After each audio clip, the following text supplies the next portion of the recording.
Chegar ao Brasil é o início de uma viagem cheia de surpresas, o descortinar de um show magnífico apresentado pela natureza, pelas edificações monumentais que enlaçam as antigas construções.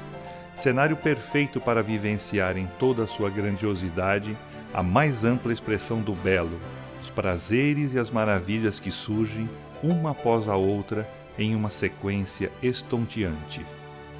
A Baía da Guanabara, no estado do Rio de Janeiro, juntamente com o Pão de Açúcar, é o cartão postal mais famoso do Brasil.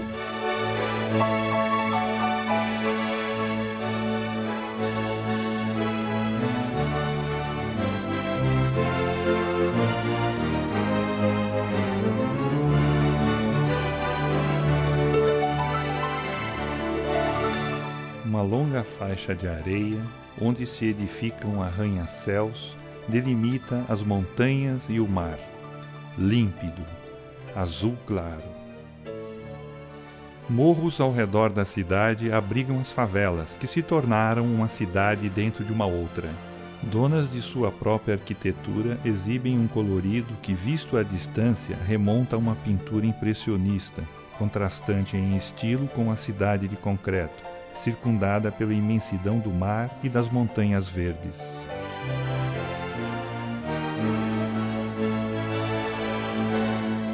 Longe do barulho da cidade, lá em cima, no alto do Corcovado, com seus 38 metros de altura e 1.145 toneladas, o Cristo Redentor abre os braços a todos.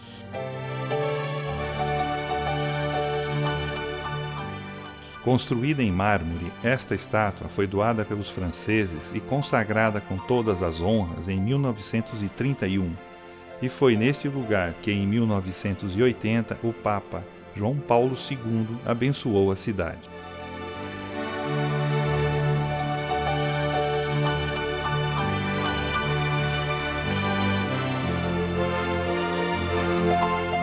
Visitada por turistas do mundo inteiro, a estátua impressiona não apenas por seu porte e grandeza, mas pela quietude mágica que se traduz ao olhá-la.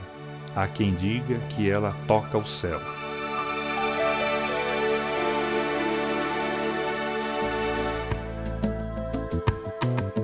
A Avenida Vieira Souto, que entre outros lugares passa por Ipanema e pela Lagoa Rodrigo de Freitas, tem em toda a sua extensão uma vasta construção de edifícios.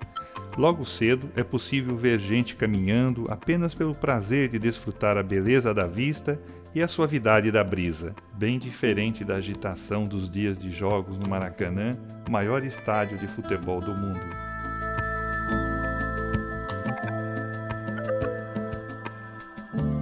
O centro do Rio é um lugar cheio de marcos históricos. Passear pelas ruas e alamedas do centro antigo é entender o presente através do olhar. De estátuas a monumentos religiosos, o centro antigo possui naves, altares e imagens sagradas. Humildes ou suntuosas, barrocas ou modernas, descrevem a história artística e arquitetônica de um Rio religioso que se orgulha de sua história e de sua beleza.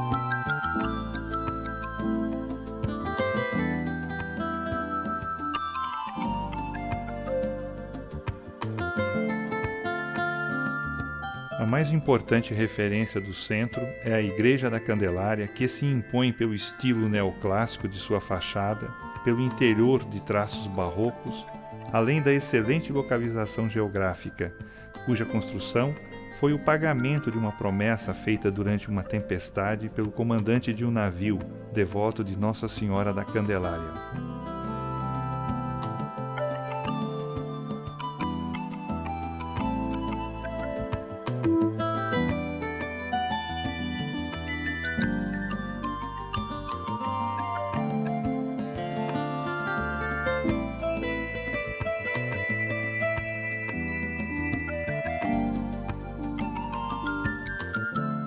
Outra referência do rio são os Arcos da Carioca, que entraram para a história por ser a obra mais monumental do rio na época do Brasil colônia. Construídos para ser um aqueduto, os arcos hoje servem de viaduto para o Bondinho de Santa Teresa, outra importante atração turística do rio.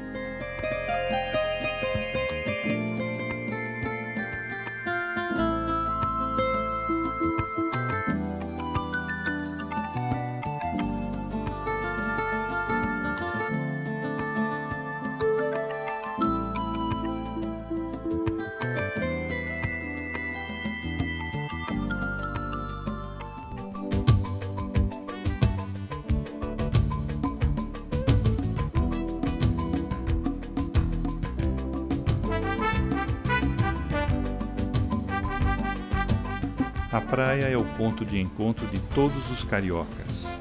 Em seus 80 quilômetros de beleza natural única, formada por rochedos, águas cristalinas e areias quentes, a praia é o mais democrático dos lugares.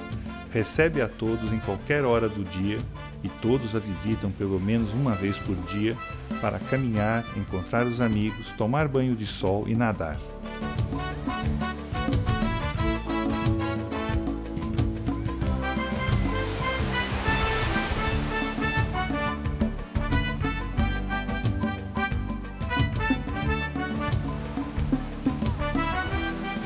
Cobiçadas e amadas por estrangeiros, as praias cariocas atraem turistas do mundo todo que se apaixonam pelas mulheres em seus biquínis, encantam-se com a beleza da praia, ao mesmo tempo em que apreciam a irreverência e o bom humor do brasileiro. Tudo isso, é claro, com uma cervejinha bem gelada.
Caminhar pelas calçadas e feirinhas dos bairros é um passeio de encher os olhos.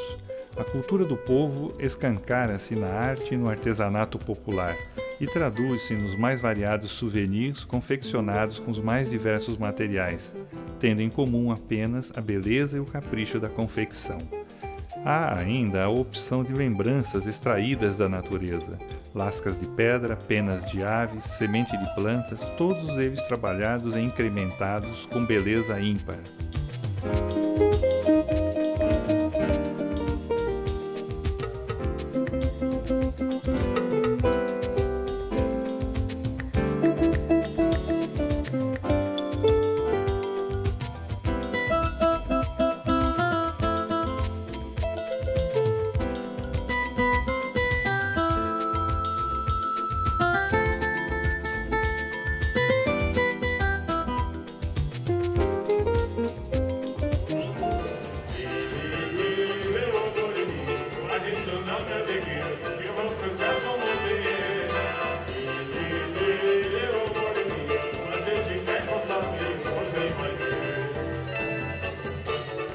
Originário da África, o samba está incorporado ao cotidiano deste povo alegre, sendo a dança oficial da maior festa popular do mundo, que é visto nas ruas, em cada esquina, por todas as pessoas e em toda a parte.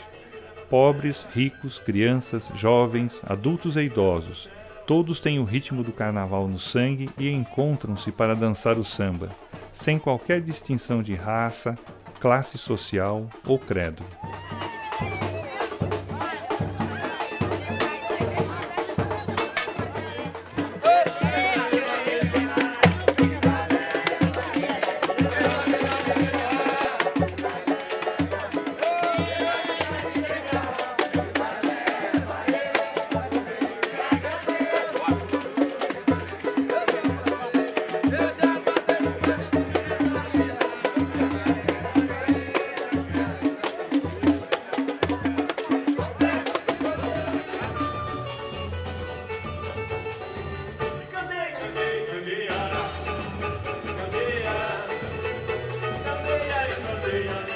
carnaval foi introduzido primeiramente na Bahia, mas é no Rio que reina absoluto, recebendo nessa época milhares de turistas. Os desfiles das escolas de samba, nos quais é eleita a rainha do carnaval carioca, acontecem no Sambódromo, rua especialmente projetada por Oscar Niemeyer para essa finalidade e tem capacidade para receber 6.000 espectadores.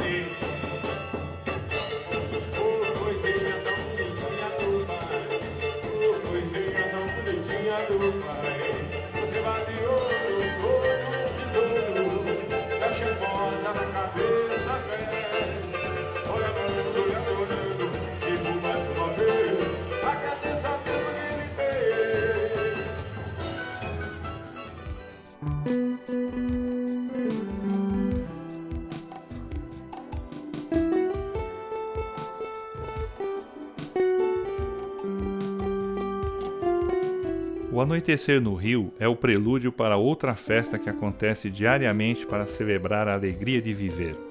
Essa festa não termina ao alvorecer, pelo contrário, assume outro colorido e faz o povo sorrir, certamente sob os braços do Cristo Redentor.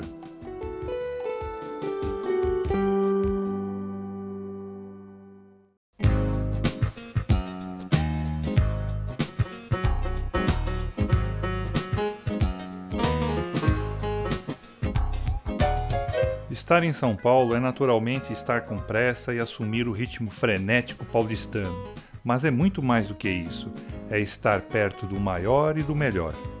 Fundada em 1554, São Paulo não parou e não para de crescer. Sua população ultrapassa os 16 milhões de habitantes e cresce a cada ano. É a segunda maior cidade da América Latina e a quinta maior do mundo. Possui vida cultural intensa e preserva sua história. Maior centro econômico do país, recebe em seus escritórios empresas e trabalhadores do mundo inteiro, sendo assim âncora de fluxos migratórios.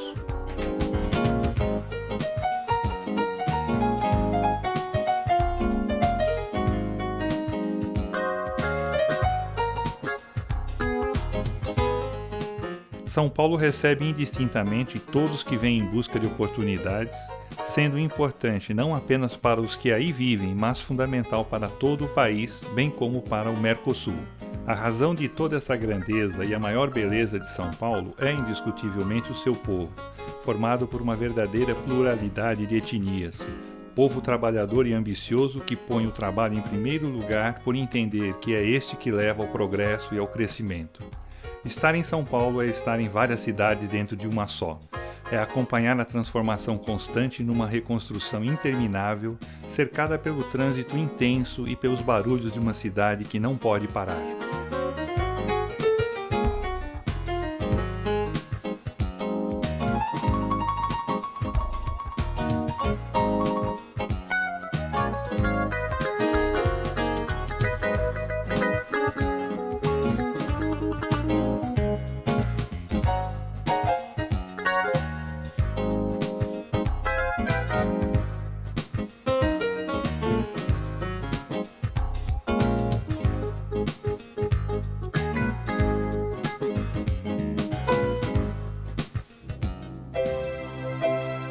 Em pleno coração de São Paulo, em meio à gigantesca massa de concreto e cimento, onde menos se espera, surge diante dos olhos uma imensa área verde.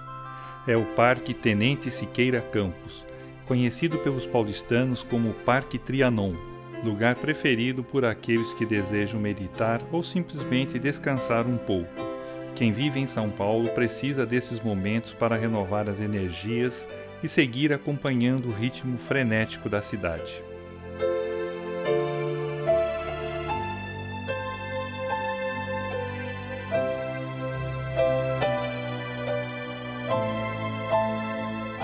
Suas várias igrejas ilustram a fé do paulistano, sentimento esse compartilhado por todos os brasileiros. Nesses templos também vemos a história do Brasil, A mais famosa das igrejas de São Paulo, a Catedral da Sé, esteve fechada por muitos meses para manutenção e recentemente voltou a abrir suas portas para o paulistano, que agradecido a visita.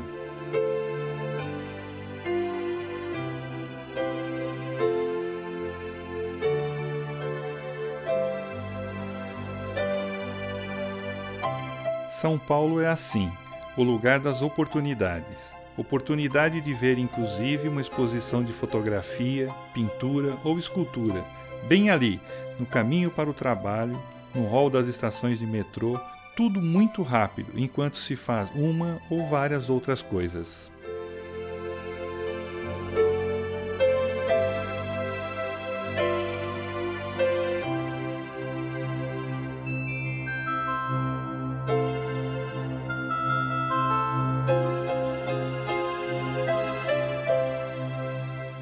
São Paulo guarda muito da história do país.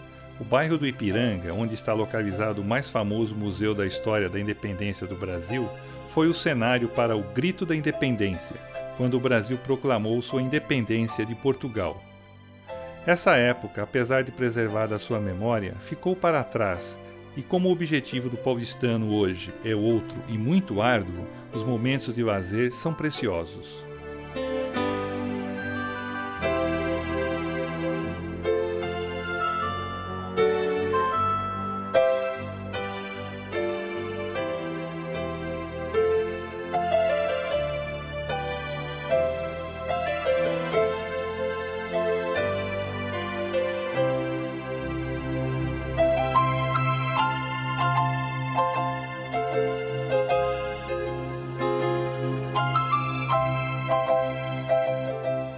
É hora de ir ao Parque do Ibirapuera, imenso, lindo, cheio de verde, dono também de seus monumentos.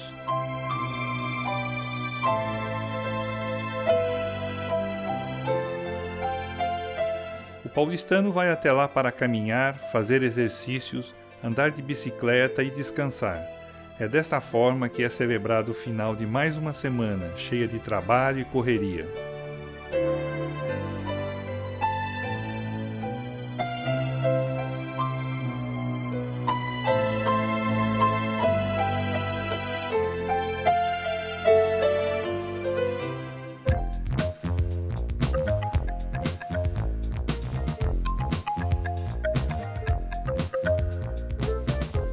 O bairro da Liberdade é um dos bairros de imigrantes de São Paulo.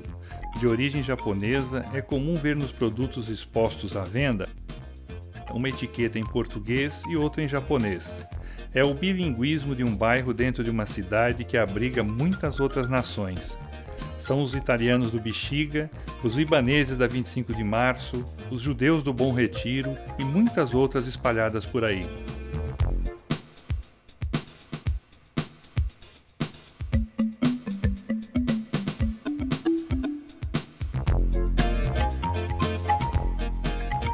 Um dos maiores roteiros gastronômicos do mundo, é muito fácil saborear uma boa refeição em um dos milhares de restaurantes da cidade. Preferidas pelos estrangeiros, as churrascarias servem um churrasco típico gaúcho, comum no sul do Brasil, acompanhado de outras finas iguarias. Há muitas outras opções de cardápio. Comida italiana não falta. Está presente também a alemã, a francesa, a portuguesa, a espanhola, a chinesa, a tailandesa e, é claro, a brasileira. Enfrentar o trânsito no final do dia já é comum para o paulistano, que está sempre às voltas com horários e caminhos alternativos. Todo esse esforço para poder chegar em casa, descansar e no dia seguinte girar mais um pouco a engrenagem que move a mega metrópole.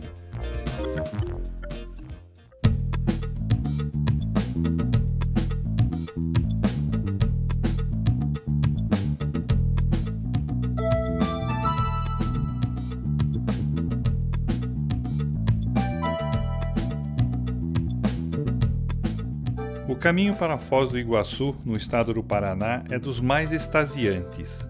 Uma imensidão de matas verdes, entrecortadas pelo colorido das flores, atraem a atenção de todos os que passam por ali.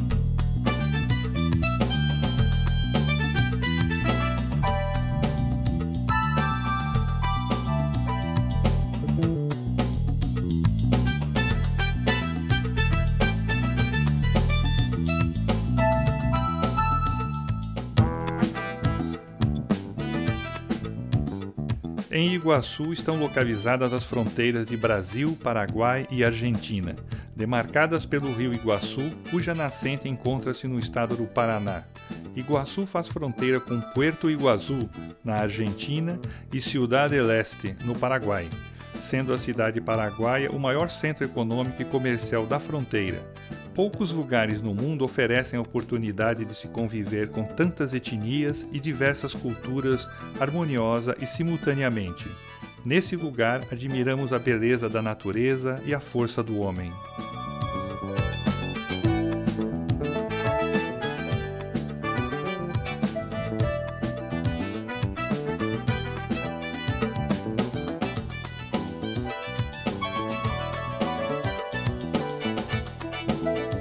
Foz do Iguaçu é o ponto inicial das partidas de excursões para as Cataratas, um dos lugares mais visitados do mundo, rota frequente da mais alta nobreza das diversas nações.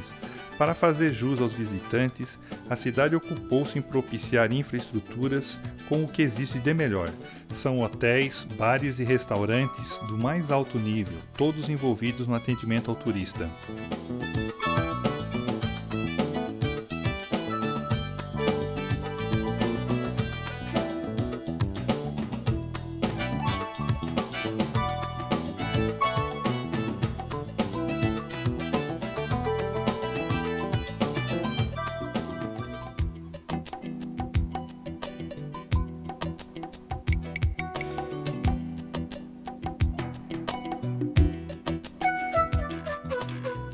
Próximo ao Parque Nacional de Iguaçu está localizado o Parque das Aves. São 17 hectares de floresta nativa que protegem aproximadamente 900 pássaros tropicais, originários de 150 espécies de todos os continentes, além de répteis e ofídeos. Situado em plena mata, possui enormes viveiros com jardins e cascatas que reproduzem o ambiente natural das florestas. O visitante pode apreciar a beleza da fauna entrando nesses viveiros e visitando inclusive a Casa das Borboletas, que possui mais de 30 espécies diferentes. A direção do empreendimento, no entanto, preocupa-se também com projetos importantes que estimulam a reprodução em cativeiro de espécies ameaçadas de extinção. O Parque das Aves tem obtido sucesso na reprodução de várias espécies, entre elas o tucano e o flamingo.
Lançando mão dos recursos naturais da região, Itaipu, a maior usina hidrelétrica do planeta, foi construída por operários, técnicos e engenheiros do Brasil e Paraguai. Possui o título de uma das 7 maravilhas do mundo moderno, dado pela Sociedade Americana de Engenharia Civil. As águas do Lago Itaipu, um dos maiores reservatórios artificiais do planeta, movimentam as turbinas, gerando energia elétrica suficiente para garantir o suprimento de 95% da energia consumida no Paraguai e 24% de toda a demanda brasileira.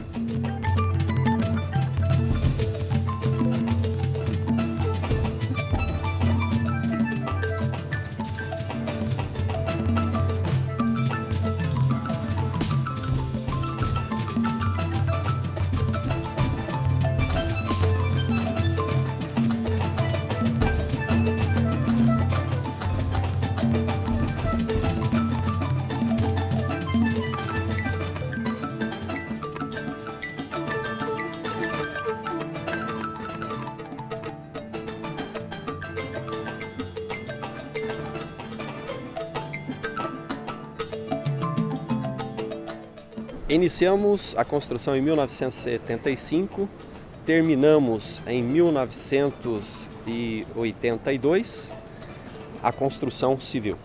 Aí começamos a montagem dos geradores em 1982 e o primeiro gerador começou a gerar energia em maio de 1984, 9 anos após o início da construção.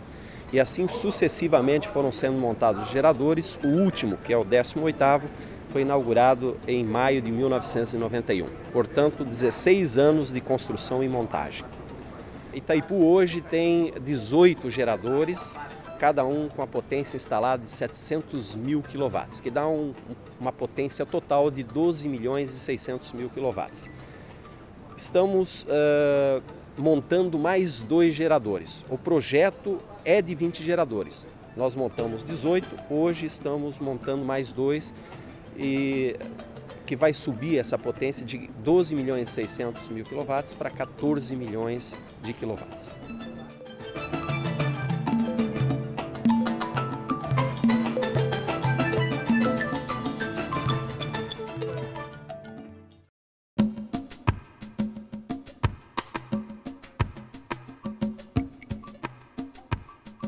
O Parque Nacional do Iguaçu, onde se localiza o Complexo das Cataratas do Iguaçu, é uma reserva florestal preservada com 225 mil hectares de área.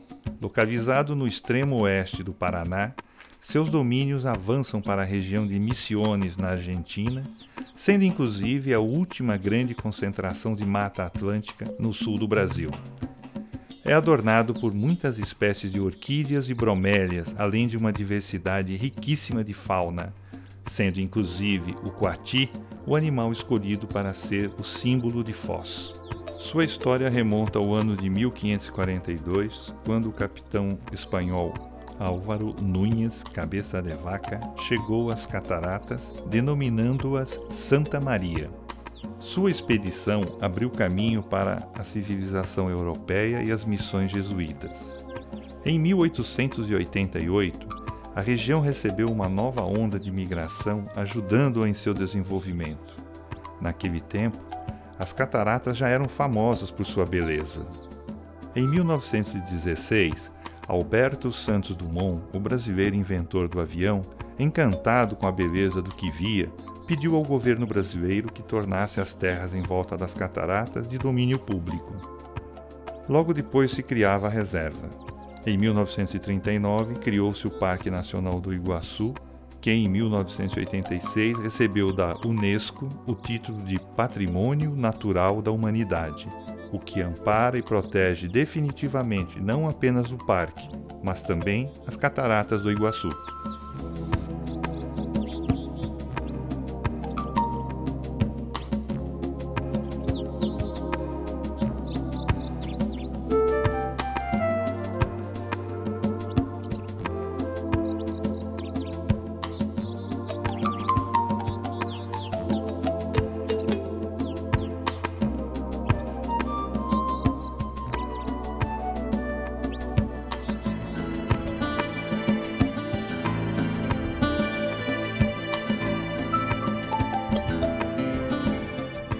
A poucos quilômetros da foz do rio Iguaçu estão localizadas as Cataratas do Iguaçu, e nada se compara ou é mais impressionante que o espetáculo natural produzido pelas suas 275 quedas d'água.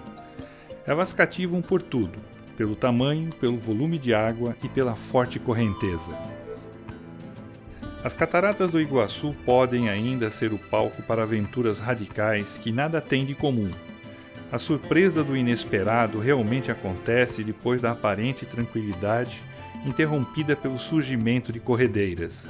Os barcos bem equipados e pilotos com grande experiência singram o mundo de água através do espetáculo que deixa suas lembranças para a vida toda.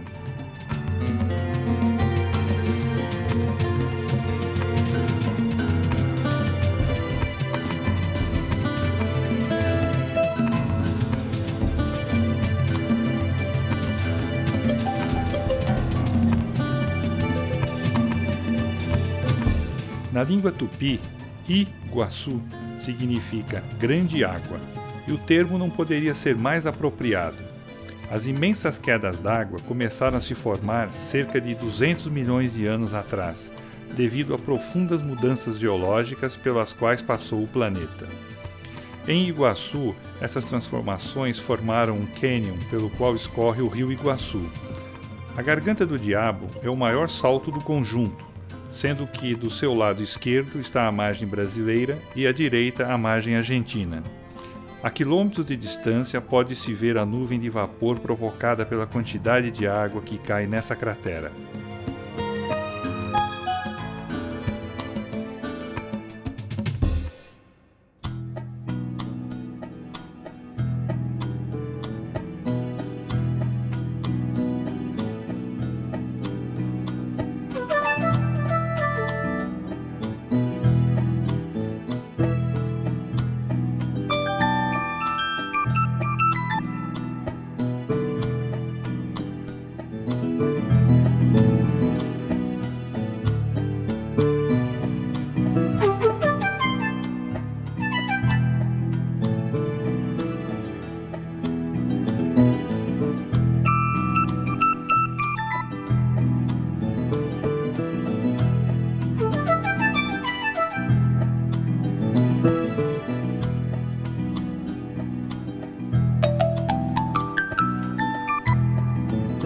Em dias de sol, é possível ver o arco-íris e nada impede as visitas em dias chuvosos.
A ti, bella Asunción, yo te distingo, vibrando toda mi alma de emoción.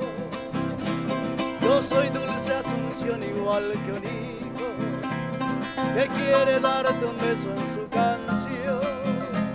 Es grande Paraguay, mi gran cariño, conozco de su gente su bondad, son buenos, consecuentes como amigos, por eso yo los quiero de verdad.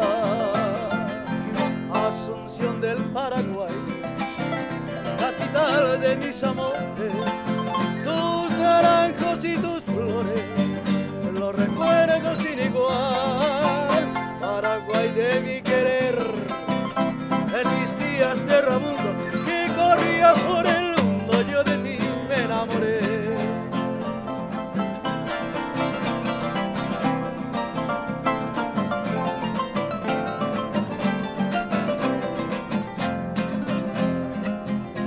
Si bien yo soy zorzal de otras playas, cantándole a mi pueblo soy feliz.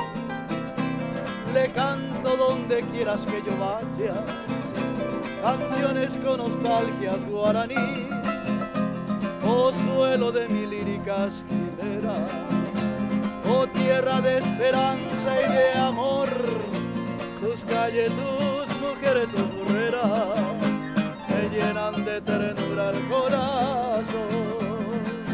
Asunción del Paraguay, capital de mis amores, tus naranjos y tus flores, los recuerdo sin igual. Paraguay de mi querer, en mis días de erramundo, que corría por el mundo, yo de ti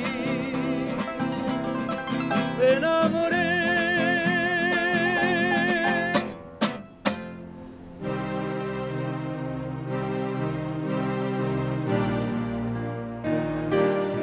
Os índios guaranis, antigos habitantes das margens do rio Iguaçu, acreditavam que o mundo era regido pelo filho de Tupã, um deus em forma de serpente. Seu nome era Emiboi. O cacique da tribo tinha uma filha chamada Naípe, que de tão bonita que era, seria consagrada ao deus Emiboi, passando a viver exclusivamente para ele.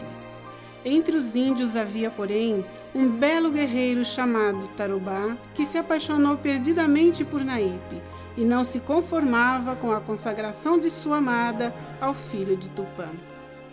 No dia da festa de consagração da jovem índia, enquanto todos festejavam, Tarobá fugiu com Naípe em uma canoa que seguiu o rio abaixo, arrastada pela correnteza. Quando Emiboi soube do acontecido, ficou furioso. Penetrou no mais profundo da terra, retorcendo seu corpo de serpente, produzindo assim uma enorme fenda que formou a imensa catarata.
Depois de ver tantas coisas bonitas e interessantes, aquele que ainda não estiver cansado e sentir-se com energia suficiente poderá assistir a um show de samba, ou, se preferir, poderá admirar um pouco da famosa capoeira, herança dos negros africanos que, revoltados por terem sido escravizados e sentindo a necessidade de proteger-se e manter-se em forma para possíveis fugas, lutavam capoeira, que mistura em seus movimentos golpes certeiros e passos de dança, confundindo todos que não conhecem seu propósito. Ao olhá-la, não se sabe se é uma dança ou uma luta.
Assim é o Brasil, um país notável, agraciado pela Mãe Natureza, com um povo gentil, hospitaleiro e alegre que espera o ano todo para dançar o carnaval nas ruas, que mostra a sua outra face no trabalhador apressado que procura e respeita seus momentos de lazer.